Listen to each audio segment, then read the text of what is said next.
Hello and welcome. I'm your host, Elizibar, and we are going to talk about Fury Road a little bit. I finally watched it. I know the movie came out like 4 years ago now or something. 3.5, something like that. I didn't watch it until this freaking weekend. I did my best not to spoil too much about the movie and all that.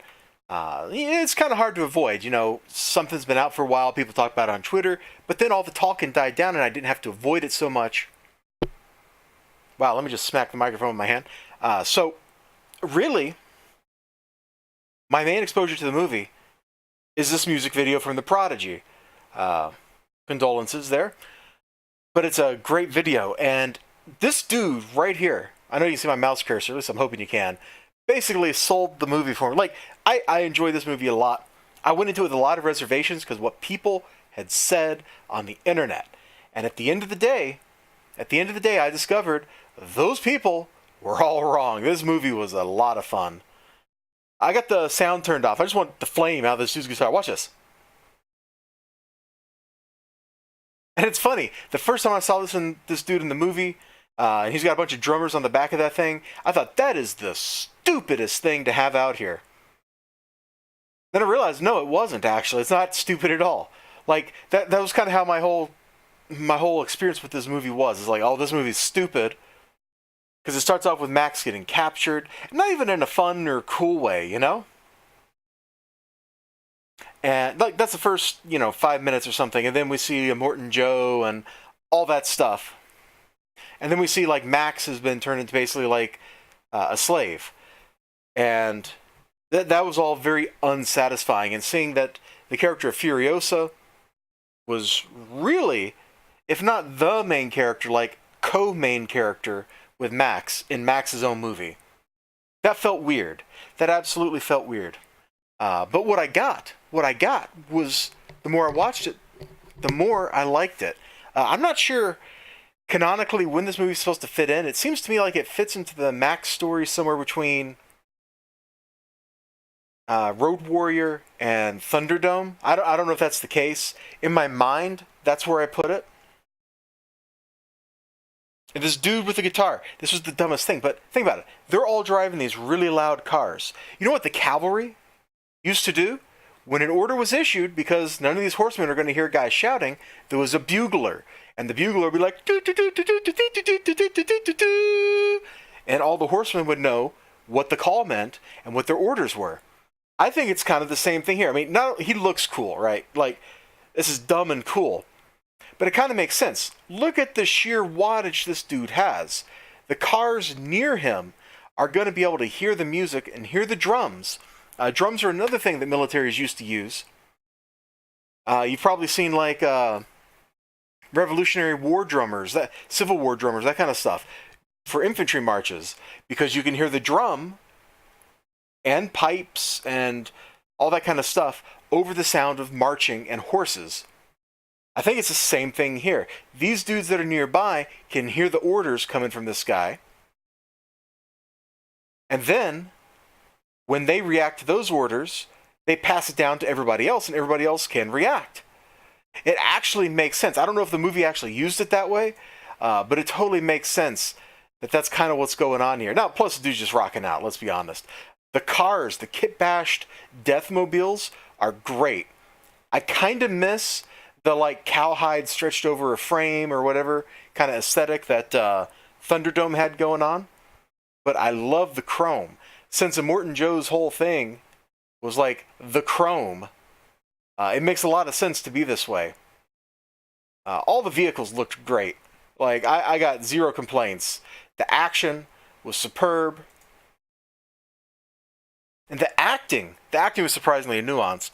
And I think this movie has to fit in between Road Warrior and Thunderdome, or maybe it's even before Road Warrior, although that seems really strange.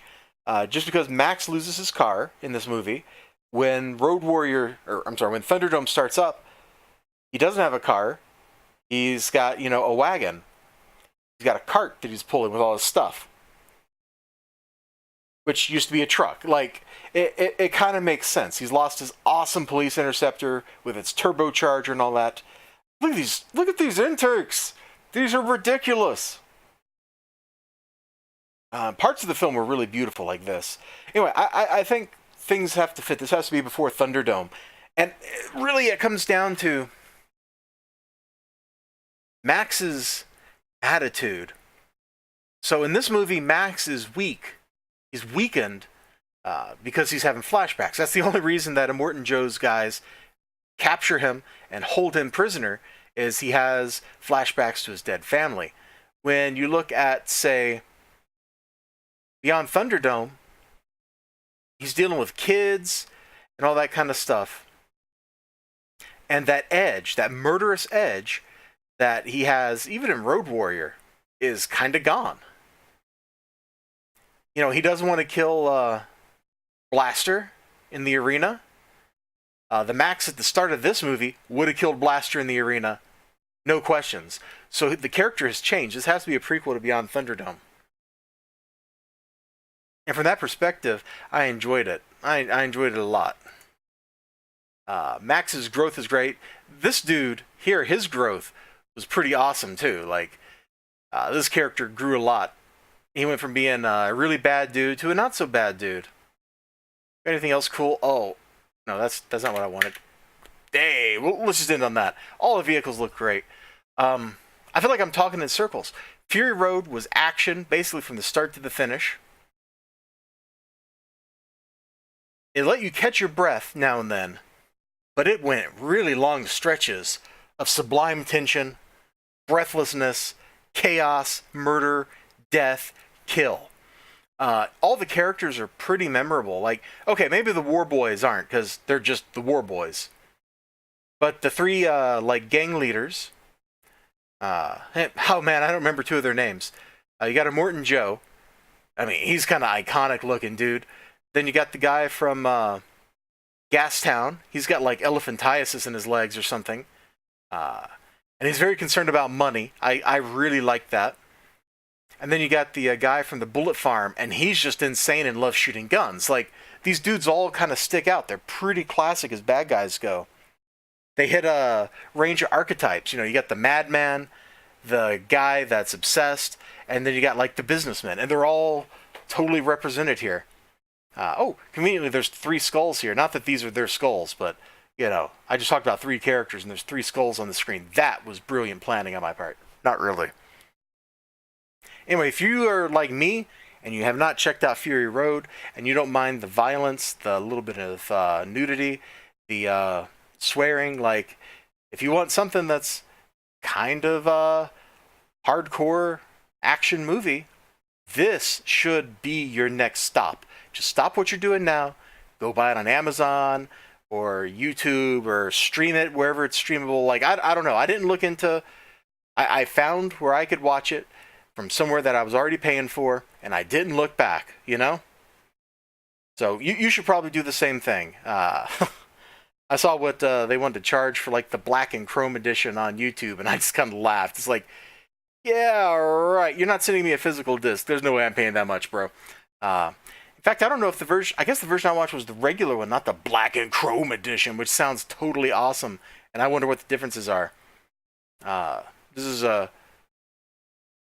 This movie is like a solid 9 out of 10 on the action scale, you know? Where, like, a 10 is Aliens, which I understand some people don't like Aliens, but those people are wrong.